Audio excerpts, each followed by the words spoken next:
What if I told you that Russia sent a modern warship armed with cruise missiles to protect a single oil terminal, and Ukraine sank it right there at the dock it was supposed to defend? That is exactly what happened at the Primorsk oil terminal in Russia's Baltic Sea region.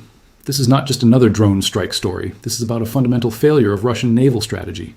A dedicated combat vessel, purpose-built to shoot down drones and launch missiles, was destroyed while doing exactly what it was sent to do. And the implications for Russia's entire Baltic energy infrastructure are enormous. Before we dive into the details, if you want to understand the real military strategy behind this war, hit that subscribe button and turn on the notification bell. We break down the stories that mainstream media misses. You do not want to miss what comes next. Let us start with the facts. On the night of May 2nd into May 3rd, 2026, Ukrainian forces struck the Primorsk oil terminal in Russia's Leningrad Oblast.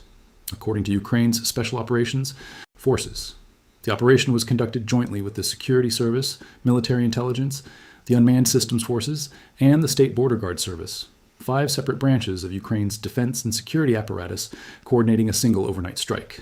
Leningrad Oblast Governor Alexander Drozdenko confirmed that drones had struck the region. He said more than 60 aerial targets were destroyed overnight, according to his own count. But despite that interception rate, the strike succeeded. President Zelensky himself confirmed on Telegram that the operation had struck a Karakurt-class Russian missile ship, a patrol boat, and a Shadow Fleet tanker, all in the same coordinated strike. Let us talk about that Karakurt-class ship specifically. This is the part of the story that deserves far more attention than a single line in a broader strike report. According to Ukraine's Special Operations Forces, the vessel carried a launcher with up to 8 Kalibr cruise missiles. These are weapons with a maximum range of up to 2,000 kilometers. The ship also carried a Naval Pantsir-M anti-aircraft missile and gun system. That is a shipborne version of the same Pantsir platform that we have documented extensively in coverage of Ukraine's campaign against Russia's air defense infrastructure. The Special Operations Forces stated the purpose of this specific vessel directly and unambiguously. Designed for naval battles in the coastal zone or on the high seas, the Karakurt was supposed to protect the infrastructure and oil terminal from Ukrainian drones. Read that statement again because it is Ukraine's own military explaining exactly why this ship was there. Not patrolling generally, not conducting routine operations. Specifically stationed to defend Primorsk against exactly the kind of drone campaign that has targeted that terminal repeatedly throughout this entire year. Let us talk about the Kalibr missile system itself. Understanding exactly what the Karakurt was carrying tells you why Russia considered this specific ship valuable enough to deploy. The Kalibr gave the vessel a launcher carrying up to 8 missiles with a maximum range of 2,000 kilometers.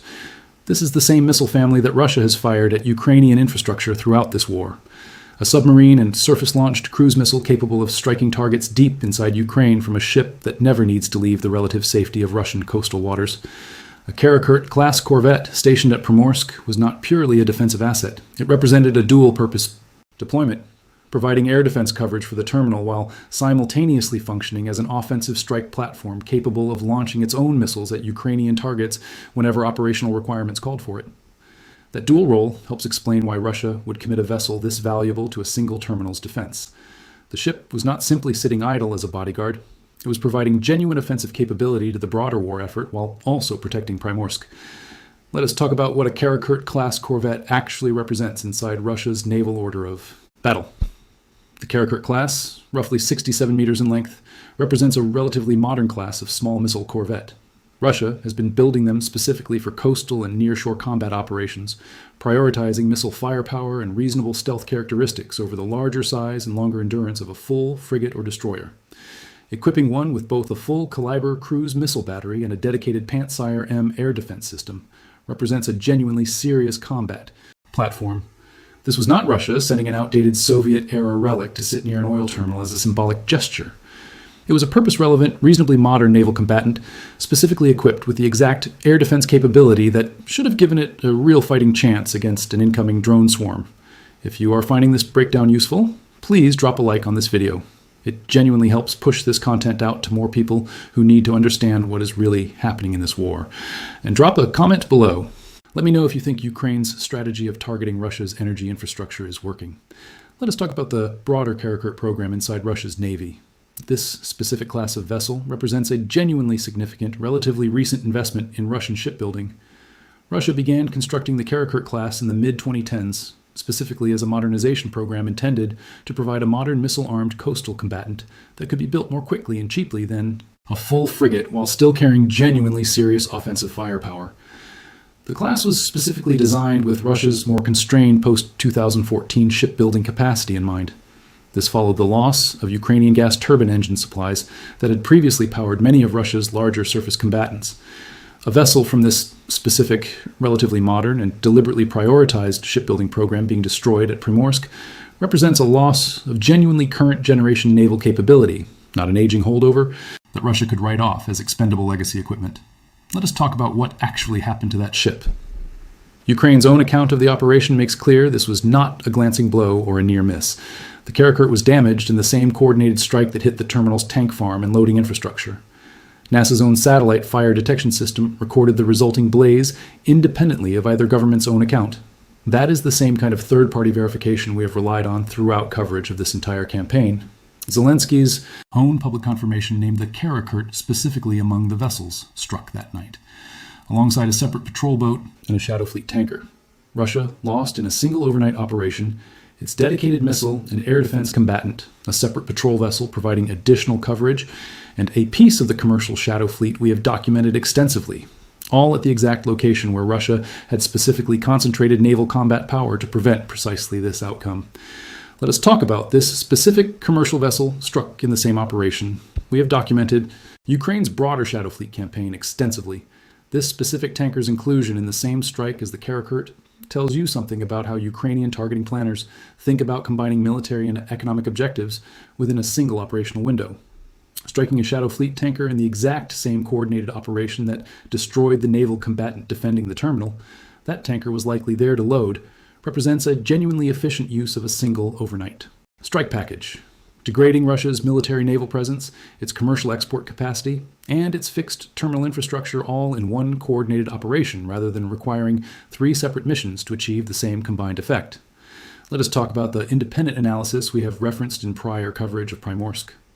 Open source analysts reviewing footage and damage patterns from this specific May 2nd to 3rd strike suggested one of the fires at the terminal may have actually reflected a direct strike on a Pantsir air defense system specifically, rather than damage to the oil infrastructure itself. A detail that connects directly to the naval Pantsir-M we just described aboard the Karakurt. If that assessment holds, it means Ukraine did not simply overwhelm the terminal's defenses with sheer drone numbers. It specifically targeted and disabled the exact air defense system that was supposed to be intercepting those same drones.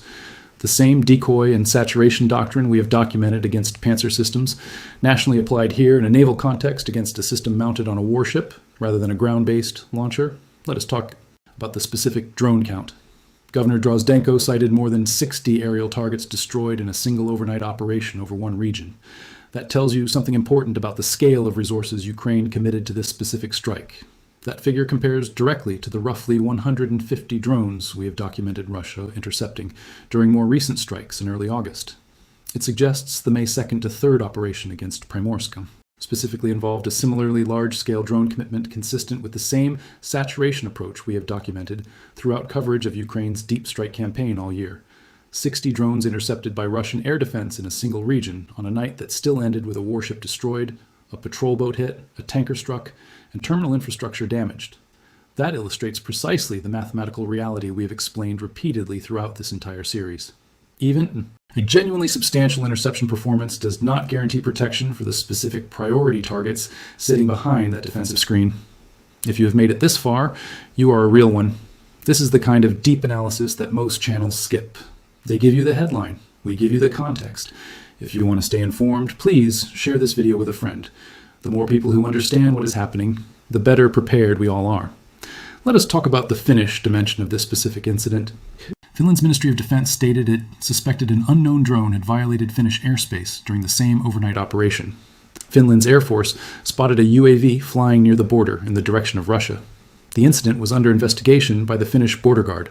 Finland joined NATO in April 2023, specifically in response to Russia's full-scale invasion of Ukraine. It shares a border with Russia stretching more than 130 kilometers, the longest of any NATO member. A drone incident connected to a Ukrainian strike operation, even one that appears to have been an unintentional spillover rather than any kind of deliberate provocation, landing inside Finnish airspace during the exact same overnight window as the Primorsk strike illustrates a pattern we have documented in considerable detail. Sustained high-volume drone operations in this specific region of Europe inevitably produce occasional spillover into neighboring countries' airspace, regardless of which side is actually conducting the strike. Let us talk about what NATO membership actually changes about how a country like Finland has to respond to an incident like this. Finland operates under the alliance's Collective Article 5 framework.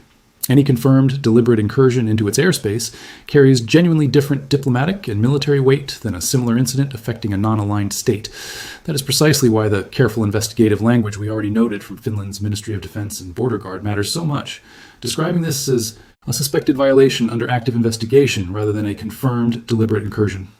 A NATO member has every institutional incentive to establish the facts with genuine precision before characterizing an incident in terms that could carry alliance-wide implications. Let us talk about the Ukrainian government's own institutional pride in this specific operation. The language used by Ukraine's own security service leadership tells you how significant Kiev itself considered this particular success. Yevhen Koval, at the time the interim head of Ukraine's security service, reported directly on what he called the successful destruction of the Primorsk port facilities. He specifically described it as a joint operation involving the SBU, the Unmanned Systems Forces, the Special Operations Forces, the Main Intelligence Directorate, and the Border Guards. He thanked all involved for what he called their coordinated work. That is a genuinely unusual level of explicit named multi-agency credit claiming for a single operation. 5 distinct branches of Ukraine's security and defense establishment, each named individually, working together on one coordinated strike against one specific facility. An operation that's deliberately structured around interagency coordination and publicly celebrated as such tells you Ukraine itself viewed hitting the Karakurt specifically, not just the terminal storage tanks, as a significant enough achievement to warrant that level of institutional recognition. Let us connect this specific incident to the broader pattern we have documented regarding Russia's Black Sea Fleet. The same underlying dynamic appears to be repeating itself in the Baltic. We have covered extensively how Russia's Black Sea Fleet retreated from Sevastopol to Novorossiysk after sustained Ukrainian pressure, only to discover that Novorossiysk offered no genuine safety either. Submarines struck at their own piers. Surface vessels hit, even in what was supposed to be a secure harbor. The fleet effectively became trapped, unable to safely operate in the one body of water where its entire logistics theoretically depend on it most. The Karakurt's destruction at Primorsk suggests a parallel pattern beginning to establish itself in the Baltic theater. Specifically, a genuinely capable naval combatant deployed specifically to provide the kind of active defense a fixed shore-based air defense system alone cannot, destroyed at the exact location it was sent to protect. We have documented Primorsk struck on multiple separate occasions throughout 2026, in March, in May, and again in early August. The Karakurt's presence at the May strike specifically tells you Russia had already concluded by that point that fixed defenses alone were not sufficient, and had committed a genuine warship to the problem. That warship was destroyed within the same operation that damaged the terminal it was sent to prevent. Let us talk about what Russia actually did in response to losing this specific vessel. The broader pattern of Russian naval behavior throughout this year suggests a genuinely difficult set of choices facing Moscow's Baltic Fleet planners. We have documented in exhaustive detail how Russia's Black Sea Fleet has been forced into an impossible allocation problem. Protect assets in port and accept they cannot safely leave, or commit them to active operations and accept the casualties we have covered in detail.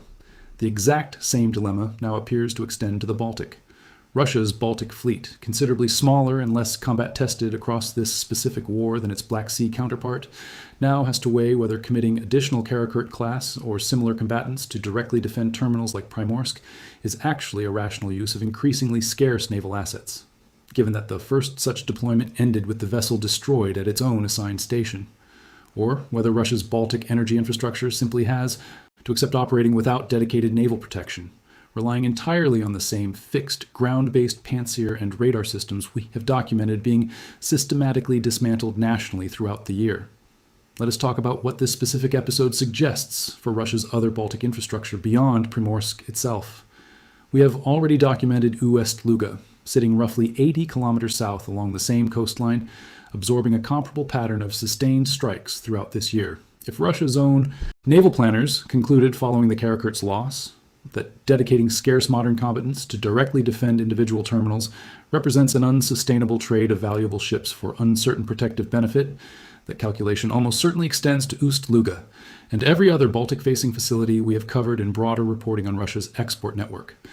A single warship cannot realistically be present at every vulnerable terminal simultaneously, and the Karakurt's fate at Primorsk specifically may have functioned as a genuinely costly real-world demonstration of exactly why concentrating naval defense at any single fixed point, rather than distributing it or relying on broader air defense integration, does not solve the underlying vulnerability we have documented across Russia's entire Baltic and Black Sea coastline throughout this year. Let us be precise and fair about what remains genuinely uncertain in this specific story. A naval engagement of this kind involves inherent reporting limitations. We do not have independent third-party confirmation of the Karakurt's precise final operational status, whether it was fully destroyed, severely damaged but salvageable, or repaired and eventually returned to some form of service. Russia's own official response to this specific loss, consistent with the pattern we have documented throughout coverage of Russian military reporting all year, offered no detailed public accounting of the vessel's fate. A silence we have learned to treat as informative in its own right, rather than simply an absence of information. The specific claim that a Pantsir system aboard the vessel was directly targeted, rather than the ship suffering more general damage, comes from open-source analysts reviewing available footage rather than official confirmation from either government, and deserves appropriate caution. What we can say with real confidence, because it is corroborated across Ukraine's own Special Operations Forces statement, Zelensky's own public confirmation, Leningrad Oblast Governor Drozdenko's own acknowledgement of a significant drone attack that night, and NASA's independent satellite fire detection is this. Russia deployed a modern missile, an air defense-equipped Karakurt-class corvette specifically to protect the Primorsk oil terminal from the exact category of drone strikes we have documented targeting that facility repeatedly throughout 2026. That vessel, alongside a separate patrol boat and a Shadow Fleet tanker, was struck in a coordinated overnight operation on May 2nd into May 3rd. A strike Ukraine's own security services celebrated publicly as a successful multi-agency achievement. And the broader terminal itself, we have already documented in prior coverage, continued to be struck again in the months that followed, including twice within a single week in early August. Whatever naval protection the Karakurt was meant to provide clearly did not solve Primorsk's underlying vulnerability on any lasting basis. If you are still with me, I want to thank you for your attention. This is the kind of detailed, honest analysis that most channels simply do not provide. If you found value in this breakdown, please hit that like button and share this video with someone who needs to understand the full picture of this war. Drop a comment below with your thoughts on whether Russia can ever truly defend its Baltic energy infrastructure. Let us talk about why this specific incident matters more than another routine terminal strike would. The presence and destruction of a dedicated warship changes the strategic reading of this entire campaign. Every other Primorsk strike we have documented throughout the year involved Ukraine successfully penetrating fixed ground-based defenses, Pantsir systems, radar coverage, and physical anti-drone barriers. The Karakurt's deployment represented something categorically different. A mobile, purpose-built combat platform specifically equipped with its own independent air defense system, sent to actively hunt and intercept incoming drones rather than simply sit as a fixed static target. Its destruction tells you Ukraine's naval drone and long-range strike capability is not just capable of overwhelming static defenses through sheer saturation.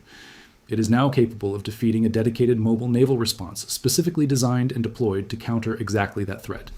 That is a considerably higher bar to clear than penetrating a fixed defensive perimeter. Widen the lens for a moment, the Karakurt's loss connects directly to nearly every other thread we have documented across this entire year of naval coverage. We have covered how Russia's Black Sea Fleet retreated from Sevastopol to Novorossiysk and remained trapped there regardless. Submarines struck at their own piers. Surface combatants hit, even inside what was supposed to be a secure harbor. We have covered how Ukraine's naval drone campaign has struck at least 218 vessels connected to Russia's Shadow Fleet since early July alone. We have covered how the Kerch Strait has remained effectively blockaded for over 30 consecutive days. And now we have documented a genuinely modern Russian naval combatant deployed specifically to break that pattern in the Baltic theater, destroyed at the exact station. It was sent to defend within a single coordinated operation that Ukraine's own security services celebrated as a 5-agency success. Every one of those stories examined together describes the same underlying reality we have tracked across 2 entirely separate Russian naval theaters throughout this entire year. A navy that cannot find a way to protect its own most economically vital infrastructure, whether through fixed defenses, dispersed fleet positioning, or as this specific story demonstrates, dedicated combat vessels, purpose-built and deployed for exactly that mission. Let us also consider the broader economic implications of this strike. Primorsk is not just any terminal. It is one of Russia's most important Baltic export facilities. Oil and petroleum products flow through this terminal to international markets. When it is disrupted, Russia loses revenue. When it is attacked repeatedly, shipping companies become hesitant to send vessels there. Insurance. Premiums go up. Tanker operators look for alternative ports. This is the economic warfare dimension of the strike. It is not just about destroying infrastructure. It is about making that infrastructure unusable. It is about creating uncertainty and fear.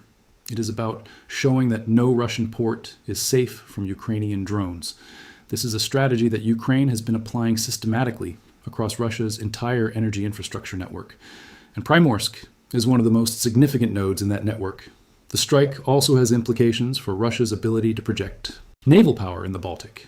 The Baltic Fleet is Russia's smallest and least capable fleet, but it still plays an important role in protecting Russia's Baltic coastline and its access to the open ocean.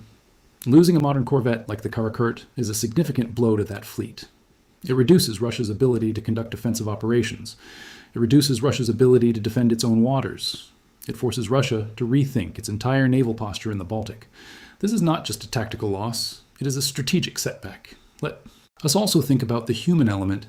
The sailors aboard the Karakurt were not faceless enemies. They were young men serving their country. Some of them likely died in the strike. Their families are now grieving.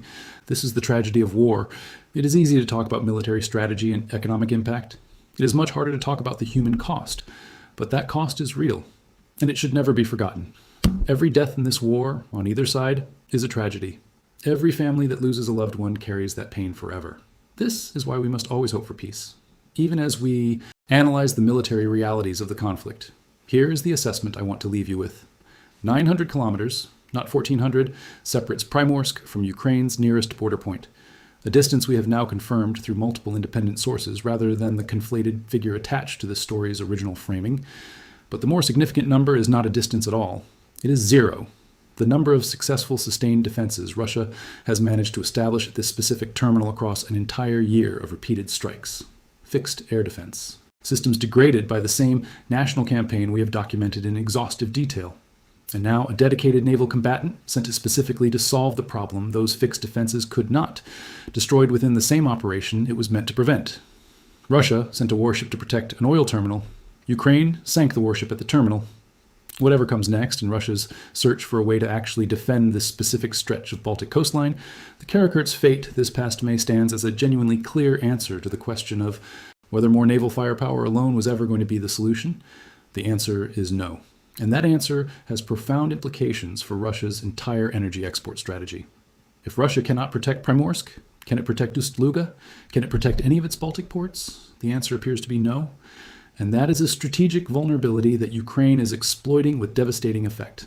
Thank you so much for watching this breakdown all the way to the end. If you want more content like this, make sure you are subscribed, so you do not miss the next update.